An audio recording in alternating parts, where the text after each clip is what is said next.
La fuente de la vida. Un viaje a través de los siglos y la historia de la humanidad.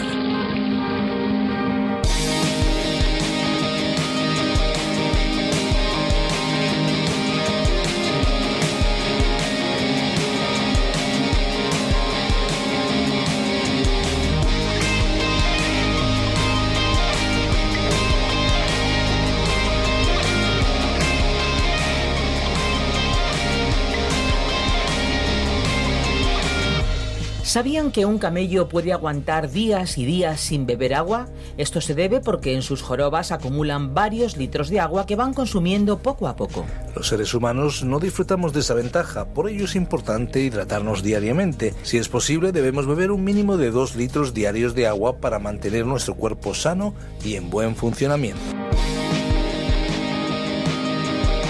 Aquí estamos una vez más preparados para disfrutar de un programa especial, un programa único, diferente y a disposición de todos. Esto es La Fuente de la Vida. ¿Qué tal, amigos? ¿Cómo están? ¿Cómo se encuentran? Les habla Esperanza Suárez y les doy una cordialísima bienvenida. Pues me hago la pregunta, ¿qué hace de la Biblia un libro tan especial? Sencillamente se trata de un conjunto de documentos reconocidos como la palabra de Dios porque fueron escritos por autores inspirados por el propio Creador. Son 66 libros, más de 1000 capítulos escritos a lo largo de varios siglos, pero con un único mensaje coherente y verdadero.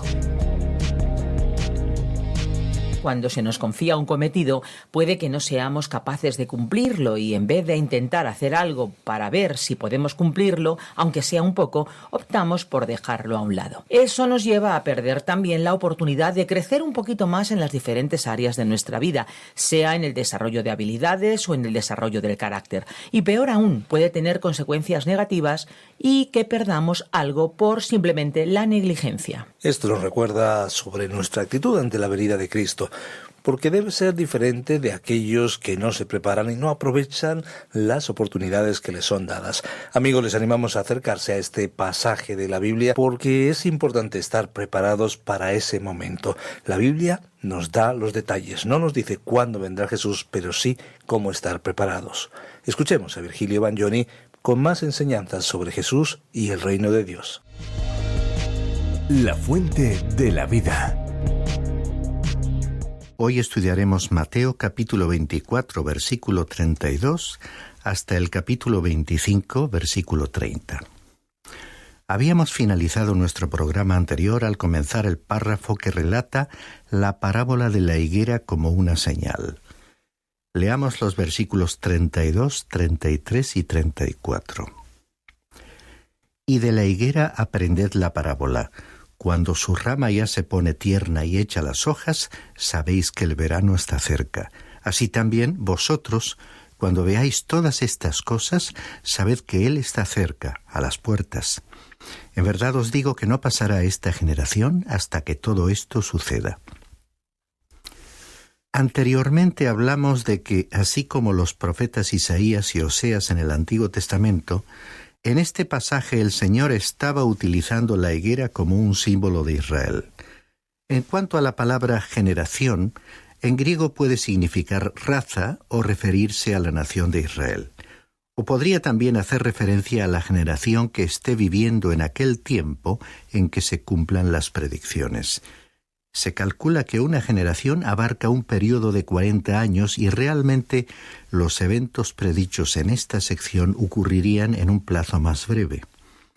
Mi impresión es que la palabra generación puede referirse a cualquiera de las dos opciones, aunque yo prefiero la interpretación relacionada con la conservación de la raza judía. En el Antiguo Testamento puede verse que ni personajes como Amán, según el libro de Esther, ni el faraón, como relata el libro del Éxodo, pudieron destruir a los judíos. Tampoco pudo Hitler en el siglo pasado. Ningún dictador de nuestro tiempo sería capaz de exterminarlos, pues Dios ya se ocuparía de evitar su eliminación. Dicen los versículos 35 y 36.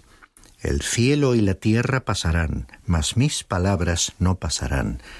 Pero de aquel día y hora nadie sabe, ni siquiera los ángeles del cielo, ni el Hijo, sino el Padre. Aunque el cielo y la tierra pasarán, según Apocalipsis capítulo 21, versículo 1, habrá un nuevo cielo y una nueva tierra.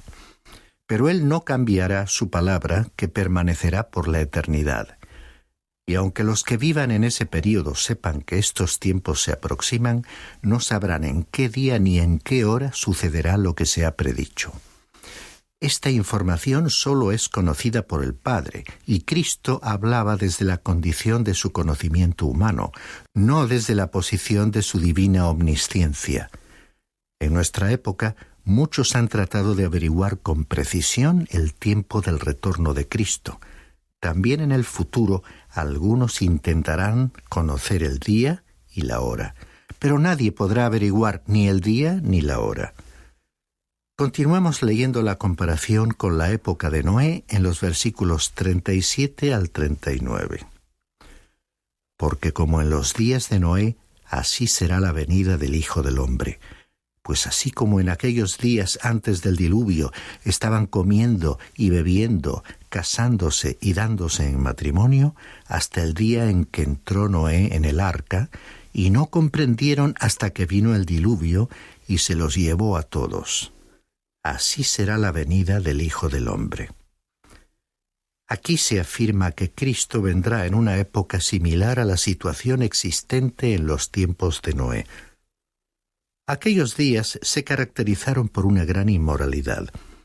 El libro del Génesis, capítulo 6, versículo 5, describía a los seres humanos de aquel tiempo diciendo: toda intención de los pensamientos de su corazón era sólo hacer siempre el mal. Nuestro Señor solamente menciona que estaban comiendo y bebiendo. ¿Había algo malo en ello? No. En la primera carta a los Corintios, capítulo 10, versículo 31, se nos dice que cualquiera cosa que hagamos, ya sea que comamos o bebamos, que lo hagamos todo para la gloria de Dios. Sin embargo, la gente del tiempo de Noé no estaba comiendo y bebiendo precisamente para la gloria de Dios. De hecho, estaban viviendo como si Dios no existiese. En nuestro tiempo hay muchísimas personas que reciben una comida 2 o 3 veces al día provista por Dios, y nunca se les ocurrió expresarle su gratitud, mientras que hay millones que se están muriendo de hambre. En esos días futuros referidos en este pasaje, la gente estará próxima a la venida de Cristo, pero estarán viviendo como si tal acontecimiento nunca fuese a tener lugar. De la misma manera, las personas del tiempo de Noé se casaban. Naturalmente, el Señor no estaba diciendo que estaba mal casarse. Lo que aquí se recalca es que rechazaron tan terminantemente la advertencia de Dios por medio de Noé, que continuaron con sus planes de boda justamente hasta el mismo día en que Noé entró en el arca. Vivían como si Dios no existiera. No creyeron que Él les juzgaría y despreciaron la advertencia de que el diluvio era inminente, y no se dieron cuenta hasta que llegó el diluvio, que les arrastró a todos. Así también sucederá en la venida del Señor. Leamos los versículos 40 y 41. Entonces estarán 2 en el campo, uno será llevado y el otro será dejado. 2 mujeres estarán moliendo en el molino, una será llevada y la otra será dejada. Acabamos de recordar los días de Noé. ¿Quiénes fueron llevados en aquel tiempo? Los que perecieron en el diluvio. Estas palabras ilustran la manera en que serán llevados de esta tierra, por medio de un juicio, aquellos que no van a entrar en el reino. Continuemos con el versículo 42. Por lo tanto, velad, porque no sabéis en qué día vuestro Señor viene. La palabra clave aquí es velar, vigilar, y tiene un significado bastante diferente a la actitud de velar y vigilar que experimenta el Hijo de Dios, que esté esperando que el Señor le lleve de esta tierra, porque en la actualidad nosotros tenemos una esperanza consoladora. Pero en aquel día futuro los seres humanos velarán y vigilarán con temor y ansiedad.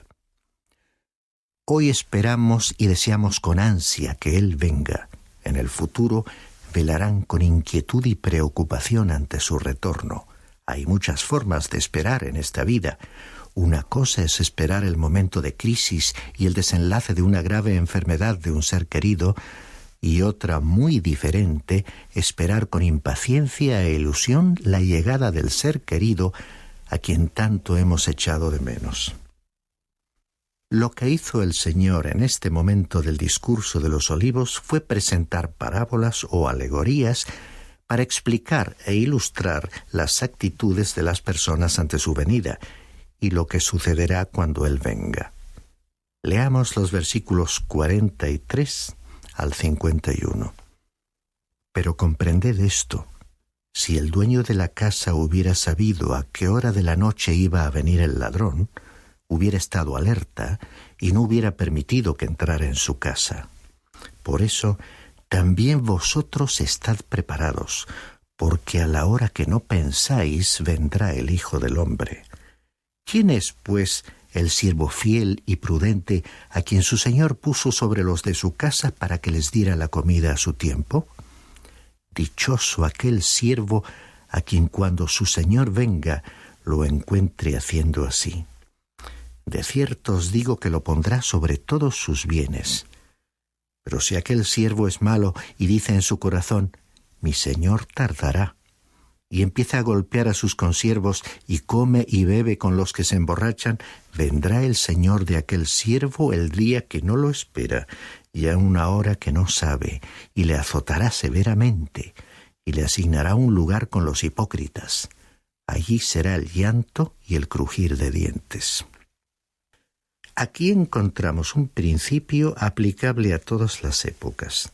Tú y yo deberíamos vivir a la luz de la realidad de que algún día nos encontraremos ante la presencia de Cristo. Observa que no he dicho ante la venida de Cristo, sino ante la presencia de Cristo. Sea que Cristo venga dentro de 100 años o de 1000, tú y yo nos hallaremos algún día ante su presencia. Tanto si eres salvo o perdido, te encontrarás frente a Él. Si eres salvo, tendrás que presentarle un informe de tu vida para ver si recibes una recompensa. Si estás perdido, estarás ante Él para ser juzgado. Por lo tanto, cada persona debería vivir su vida a la luz de esta realidad, que algún día deberá estar ante la misma presencia del Señor.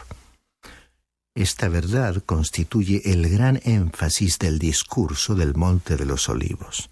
En consecuencia, este discurso tiene importantes aplicaciones para nosotros en la hora actual, aunque haya también una interpretación específica para la gente que viva en el tiempo de la venida del Señor a la tierra como Rey. Pasemos pues a Mateo capítulo 25, versículos 1 al 30. El tema incluye la continuación del discurso de los olivos, la parábola de las 10 vírgenes, la parábola de los talentos y el juicio de las naciones. Este capítulo desarrolla extensamente la respuesta de Jesús a la pregunta: ¿cuál será la señal de tu venida? Está la parábola de las 10 vírgenes, que pone a prueba la autenticidad de la fe de Israel. La parábola de los talentos, que examina la fidelidad de sus siervos. Y el juicio de las demás naciones, que somete a prueba su derecho de admisión al reino. El capítulo muestra la importancia de la venida de Cristo en relación con estos grupos que se encontrarán en el mundo en aquel entonces. Un análisis preciso de cada grupo revelará que todo puede reducirse a una actitud personal, individual y a una relación con Jesucristo. Yo doy gracias a Dios que cuando el Señor recoja a su iglesia, cada creyente se irá con Él, no en base al mérito personal. Todos iremos por la gracia de Dios, ya que nos salvó por su gracia, nos guarda por la gracia y nos llevará con Él por su gracia. Y cuando hayamos estado en su presencia por los siglos de los siglos, habrá sido también a causa de su gracia y misericordia. Las 10 vírgenes de la parábola que vamos a leer no se refieren a la Iglesia, sino a la nación de Israel. Tenemos que tener en cuenta que el Señor estaba respondiendo las preguntas que sus apóstoles le habían formulado. Si queremos imaginar que nos estaba hablando de algo totalmente diferente, estaríamos alterando su línea de pensamiento y su respuesta. Simplemente escuchémosle, porque aunque esté hablando a otro grupo, podemos aplicar estas maravillosas parábolas a nuestras propias vidas. Leamos, pues, en el versículo 1, el comienzo de la parábola de las 10 vírgenes. Entonces el reino de los cielos será semejante a 10 vírgenes que, tomando sus lámparas, salieron a recibir al novio. Para comprender mejor las costumbres de Israel durante el período del Nuevo Testamento, nos referiremos a la Peshita, que es la versión siríaca de la Biblia. Aunque no haya motivos para recomendar dicho texto, este aclara las costumbres de la época. Esta versión traduce el versículo que acabamos de leer, indicando que las vírgenes salieron a recibir al novio y a la novia, lo cual confirma que el novio venía de celebrar su matrimonio y se dirigía hacia la cena o banquete de boda. En mi opinión, cuando la Biblia ilustra la unión de los cristianos con Cristo con la figura de una boda, aunque esa boda entre Cristo y su Iglesia tenga lugar en el cielo, el banquete se celebrará en la tierra. Hay un pasaje del Evangelio de Lucas, capítulo 12, versículos 35 y 36, que avala esta afirmación y dice lo siguiente: «Estad siempre preparados y mantened las lámparas encendidas, y sed semejantes a hombres que esperan a su Señor que regresa de las bodas, para abrirle tan pronto como llegue y llame». Según estas palabras, es evidente que la boda ya ha tenido lugar y la novia está junto a su novio, quien, como es natural, regresa de la boda con su novia. Así que aquí, en la parábola de las 10 vírgenes, Cristo, prefigurado como el novio, estará trayendo a su novia y los creyentes en la tierra estarán esperando su llegada. Los versículos siguientes, desde el 2 hasta el 4, nos revelan la actitud de los que le esperan. «Y 5 de ellas eran insensatas y 5 prudentes, porque las insensatas, al tomar sus lámparas, no tomaron aceite consigo, pero las prudentes tomaron aceite en frascos junto con sus lámparas». El aceite es un símbolo del Espíritu de Dios. Creo que en aquel tiempo habrá personas falsas, como en su primera venida. Jesús les llamó hipócritas. Tendrán lámparas, pero sin aceite. Continuemos con los versículos 5 al 7.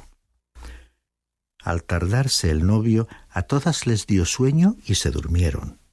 Pero a medianoche se oyó un clamor: «Aquí está el novio, salid a recibirle». Entonces todas aquellas vírgenes se levantaron y arreglaron sus lámparas. Observa que tanto las vírgenes prudentes como las insensatas se durmieron. La diferencia entre ellas era que algunas tenían el Espíritu Santo, representado por el aceite, y las otras no, porque no eran creyentes genuinas. Estas tuvieron que ir a buscar aceite y se perdieron la llegada del esposo. Cuando regresaron, se encontraron con que la fiesta de bodas ya se estaba celebrando. Procuraron entrar, pero no se les permitió. Y nuestro Señor concluyó la parábola con una advertencia que encontramos en el versículo 13. «Velad, pues, porque no sabéis ni el día ni la hora». Porque la actitud de los suyos durante aquel período futuro deberá ser la de velar, lo cual tendrá gran importancia. El próximo párrafo contiene otra parábola para aquella generación futura que estará esperando el regreso del Señor a la tierra. Leamos en los versículos 14 y 15 el principio de la parábola de los talentos. Porque el reino de los cielos es como un hombre que al emprender un viaje llamó a sus siervos y les encomendó sus bienes. Y a uno le dio 5 talentos, a otro 2 y a otro 1, a cada uno conforme a su capacidad. Y se fue de viaje. Hacemos aquí una pausa para tomar nota de que el dueño de casa asignó a sus siervos responsabilidades acordes con sus capacidades individuales. Continúa el relato en los versículos 16, 17 y 18. El que había recibido los 5 talentos enseguida fue y negoció con ellos y ganó otros 5 talentos. Asimismo, el que había recibido los 2 talentos ganó otros 2. Pero el que había recibido 1 fue y cavó en la tierra y escondió el dinero de su señor. Cabe aclarar que los talentos eran de plata. Cada talento debía pesar entre 26 y 36 kilos. Así que el Señor confió a sus siervos considerables cantidades de dinero, pidiéndoles que las negociasen lucrativamente. Vemos también que el que recibió un talento lo enterró y no fue fiel a su señor. El relato continúa con la llegada del dueño de casa.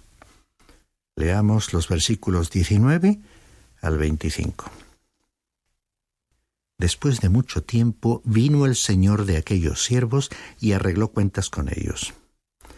Y llegando el que había recibido los 5 talentos, trajo otros 5 talentos, diciendo: Señor, me entregaste 5 talentos. Mira, he ganado otros 5 talentos. Su señor le dijo: Bien, siervo bueno y fiel. En lo poco fuiste fiel, sobre mucho te pondré. Entra en el gozo de tu señor. Llegando también el de los 2 talentos, dijo: Señor, me entregaste 2 talentos. Mira, he ganado otros 2 talentos. Su señor le dijo: Bien, siervo bueno y fiel. En lo poco fuiste fiel, sobre mucho te pondré. Entra en el gozo de tu señor. Pero llegando también el que había recibido 1 talento, dijo: Señor, yo sabía que eres un hombre duro, que siegas donde no sembraste y recoges donde no esparciste. Y tuve miedo, y fui y escondí tu talento en la tierra. Mira, aquí tienes lo que es tuyo. Una vez escuchadas las explicaciones y justificaciones del último siervo, vemos la actitud del Señor leyendo los versículos 26 al 30. Pero su señor respondió y le dijo: Siervo malo y perezoso, sabías que siego donde no sembré y que recojo donde no esparcí. Debías entonces haber puesto mi dinero en el banco, y al llegar yo hubiera recibido mi dinero con intereses. Por tanto, quitadle el talento y dádselo al que tiene los 10 talentos, porque a todo el que tiene más se le dará, y tendrá en abundancia, pero el que no tiene, aun lo que tiene se le quitará. Y al siervo inútil echadlo en las tinieblas de afuera. Allí será el llanto y el crujir de dientes. En esta parábola se estableció un importante principio para nosotros, teniendo en cuenta que todos, tú y yo incluidos, tendremos que estar ante la presencia de Dios para informar sobre cómo hemos utilizado lo que Él nos ha entregado. El Señor no nos va a preguntar cuánto hayamos hecho por Él, sino cuán fieles habremos sido en lo que Él nos ha encomendado hacer. Para el Hijo de Dios aquí hay 2 asuntos importantes para su aplicación en la actualidad. Primero, averiguar lo que Dios quiere que hagamos, es decir, determinar cuál es el talento que nos ha dado. Y luego, en segundo lugar, ser fieles en el uso que hagamos de él. A algunos puede que Dios nos haya concedido el poder realizar una tarea aparentemente pequeña, insignificante, lo cual puede resultarnos desconcertante. Pero si al final resulta que somos personas de un solo talento, Dios espera que aún así seamos fieles precisamente en esa labor. A veces nos preocupan muchísimo las opiniones de los demás, pero por más respetables que ellas sean, lo que realmente contará, lo verdaderamente valioso, lo que permanecerá eternamente será escuchar la voz del Señor reconociendo la fidelidad, aprobando la labor de toda una vida. Valdrá la pena, sí, escuchar, como aquellos dos siervos de la parábola, las palabras de la evaluación final del Señor. Bien, siervo bueno y fiel. En lo poco fuiste fiel, sobre mucho te pondré. Entra y alégrate conmigo.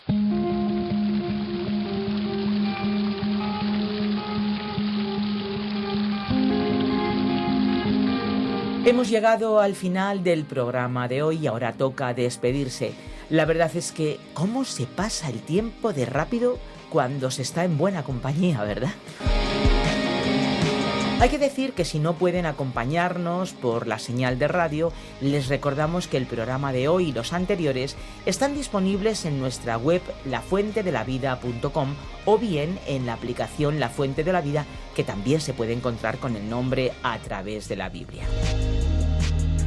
Muchas gracias, amigos, por acompañarnos y recuerde que también puede compartir el programa a través de las redes sociales. Difúndalo para que más y más personas puedan disfrutar de esta fuente de la vida, porque hay una fuente de agua viva que nunca se agota. Beba de ella. Espero que te haya gustado este episodio de La Fuente de la Vida. Por favor, no te olvides de suscribirte al canal. Hasta la próxima.